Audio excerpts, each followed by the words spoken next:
नमस्कार. सर्वांचं खूप खूप स्वागत. आज आपण बांगड्यांचं तिखलं कसं बनवायचं ते पाहणार आहोत. इथे मी 2 काश्मीरी सुक्या मिरच्या आणि 4 बेडगी मिरच्या घेतल्या आहेत. ओलं खोबरं किसून अर्धी वाटी घेतलं आहे. धने आहेत 1 चमचा, बडीशेप आहे 1 चमचा, तिरफळ आहेत, थोडं खोबरेल तेल आहे, 1 कैरी घेतली आहे, 2 कोकम, मीठ, हळद, कांदा, लसूण आणि फोडणीसाठी कांदा आणि लसूण, शेंगदाण्याचं तेल घेतलं आहे फोडणीसाठी. सुक्या मिरच्या, धने, बडीशेप स्वच्छ धुवून गाळून मी पुन्हा चांगल्या पाण्यामध्ये भिजत ठेवलं आहे अर्धा तास. बांगडे स्वच्छ धुवून मीठ लावून ठेवलं आहे. हे 1 तास झालेलं आहे. मी इथे मिठाचं पाणी गाळून टाकते आहे. कैरीची साल काढून व आतली कोय काढून तुकडे करून घेतले आहेत. मिक्सरवर मिरच्या, धने, बडीशेप, खोबरं, कांदा, लसूण आणि कैरी बारीक वाटून घेणार आहे. गॅसवर मातीचे भांडे तापण्यास ठेवले आहे. याला कोकणात सोरकुल म्हणतात.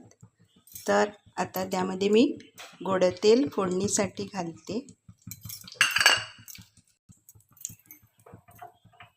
कांदा व लसूण घालणार आहे. कढीपत्ता असल्यासही घालावा. कांदा व्यवस्थित परतून लाल होईपर्यंत असा भाजून घ्यायचा आहे. आता मिक्सरवर बारीक वाटलेलं वाटण आपण फोडणीमध्ये घालणार आहोत. व्यवस्थित परतून घेऊन पुन्हा भांड्यामध्ये पाणी घालून आपण त्यामध्ये घालणार आहोत. पाव चमचा हळद घालते. 2 कोकम घालणार आहे, कारण कैरी घातली म्हणून 2च कोकम. अर्धा चमचा मीठ घालते. आपण चवीनुसार घालावे. तिरफळ मिक्सरवर बारीक करून घेऊन ते पाणी मी गाळून घेतले आहे. तिरफळचे गाळलेले पाणी घालते.